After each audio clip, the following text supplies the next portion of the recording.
Hello and welcome to Talking Music, where every song has a story. My name's Paul, and on this channel we like to get behind the story of a song. And our featured song today is this classic from Stevie Wonder, You Are the Sunshine of My Life.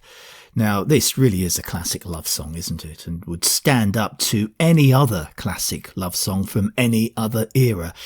It was a single from the 1972 Talking Book album. And this album earmarked a phase two, as it were, of Stevie Wonder's great success. He was already the king of Motown, with huge success through his teens in the 1960s. Now he was in his early 20s, he was starting to go through the gears, as it were, and his music, for want of a better word, was maturing. Maybe progressing is a better word to use. After all, Talking Book was his 15th album. Stevie himself has said that he became more experimental with the music on Talking Book. Up to then, his lyrics had something to say, but from Talking Book onwards, he started to write more about what he felt, his passions, political and social, and also emotions like love. And You Are the Sunshine of My Life was a very personal song to Stevie, and it is a simple love song, yet it shows how Stevie was beginning to experiment with his writing and production. It sounded different, and he'd never sung a song specifically for a particular person before. He had got more control over his music from the Motown organisation. After all, he was Stevie Wonder, and he wanted to take new directions. Superstition was a good example of this, I suppose. It was the first single from the album, and it was heavy and vibrant, progressive in sound, progressive soul, you might say. And we'd not heard Stevie like that before. Just think of the likes of My Sharia Moore, A Place in the Sun, Uptight and Never Had a Dream Come True. With Superstition, there was a dynamism, and you could find that dynamism in its infancy in songs like I Was Made to Love Her and Signed, Sealed and Delivered. And this is what fueled Superstition. The second single, completely different from Talking Book, was You Are the Sunshine of My Life, and of course a deeply personal song. And it was, like Superstition, a worldwide soar-away success. The song was written for his wife, Rita Wright. They had married in 1970 and she had started work at Motown Records. That's how they met, as a secretary a few years before. Now, we don't know whether Stevie developed Rita's talent for writing and singing or whether it was something she'd always wanted.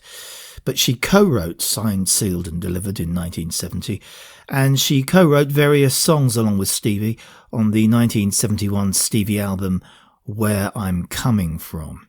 And in 1972 she made her debut album, produced by her husband, of course. Stevie taught me a lot about writing. He gave me confidence in being a lyricist and melody writer. Did you not co-write a song with 2 or 3 with him? Lots, yeah. A lot of songs with Stevie. Signed, Sealed, Delivered was the first one. And the last thing I did with Steve was Come Back as a Flower. You Are the Sunshine of My Life has Stevie professing his love for his wife in the usual timeless manner. It was his heartfelt expression of love. Though it was not evident at the time, the first 4 lines of the song were not actually sung by Stevie. He came in on the 5th, but it was naturally presumed by the listener to be Stevie Wonder, as it was his name on the record. In fact, a session singer and friend of Stevie, Jim Gilstrap, was the first voice. The second voice was another friend of his, Lonnie Groves. You are the sunshine of my life. Forever you'll stay in my heart. And they both continued on the song as backing singers. They didn't get a song credit, which seems a bit mean, possibly, but Lani continued working with Stevie through the 70s and wrote some hit songs herself. That's What Friends Are For, Denise Williams, and Men, Kiss and Tell by Carrie Lucas. Jim Gilstrap had a fairly successful solo career himself, his biggest hit being Swing Your Daddy, where he sings falsetto.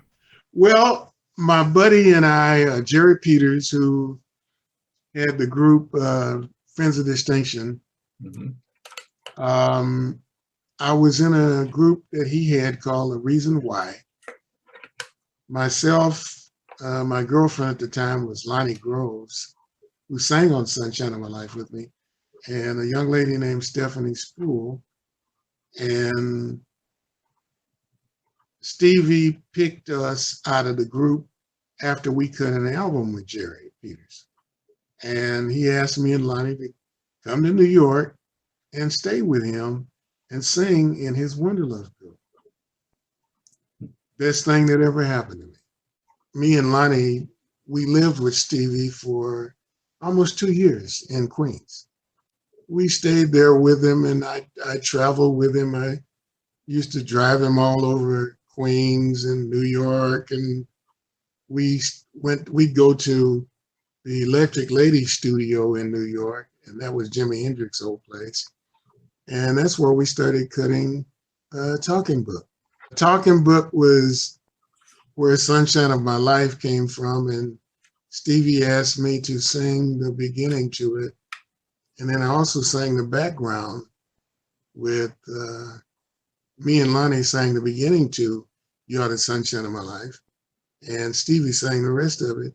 And then the three of us, along with a young lady named Gloria Barley, we sang all the backgrounds.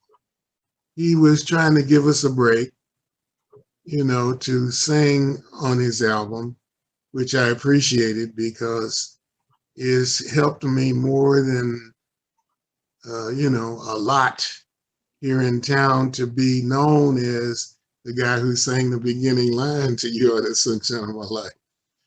In fact, when I left Stevie, I came back to LA, and I was in my apartment and I got 2 phone calls and I couldn't believe who they were from. One was from Quincy Jones, and the second phone call was from Henry Mancini.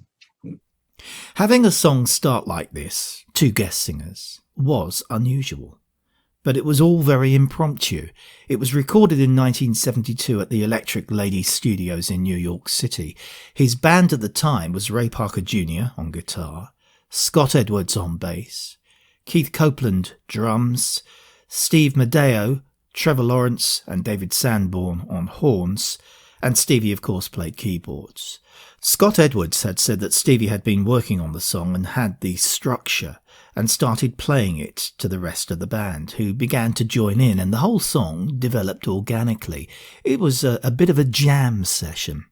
Stevie was really excited in the way the song had naturally developed, and said they'd record the song that night, which they did. As session singers, that's how Jim Gilstrap and Lonnie Groves got involved. They were available, and they were of course rated by Stevie. And it seems Stevie wanted another voice on the song right from the start, though he would prefer Cyrita, his wife, as the song was indeed about her, and the lines that she would sing would be sung back at Stevie. But she was in another city, and Stevie wanted it done.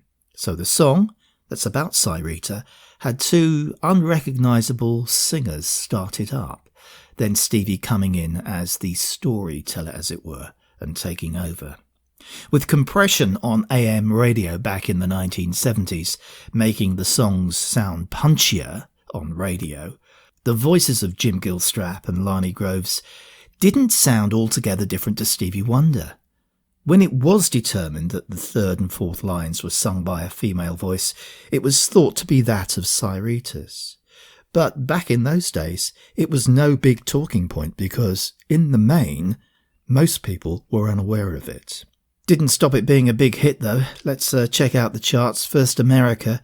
It was released in the States first, and there it was at its peak at number 1. It became number 1 in May of 1973 stateside. It was Stevie's 3rd number 1 hit single, and the song won a Grammy for Best Male Vocal. It took 10 weeks to reach number 1 in the States, and when it got there, it only stayed there for the 1 week. In the UK, it didn't do quite as well. It reached the top 10 in June of 1973. It sold 250,000 copies in the UK. But the single was competing with the Talking Book album, which was still selling. It had been released the year before, 1972, so people who'd bought the album, and there were many, already had the hit single when it was released. But there you can see its peak at number 7, 2nd of June, 1973. In the UK charts. Now, like all things, the test of time often changes a perspective. The song remains a heartfelt expression of love to Cyrita from Stevie, but for that time. Unfortunately, they split up in 1975 after the marriage got into difficulties with Cyrita and Stevie's careers not helping, which Cyrita found particularly pressurizing. But even though Stevie wrote it for his wife at a time when things were good, it was, and still is, a song for the whole world. Stevie Wonder, and You Are the Sunshine of My Life. And that's it for another Talking Music, where every song has a story video. Thanks for watching. Please subscribe to the channel. We've got many more songs that we delve into. All you need to do is click the subscribe button, and I'll hopefully catch you in another video. So until that time, I wish you well. Bye-bye.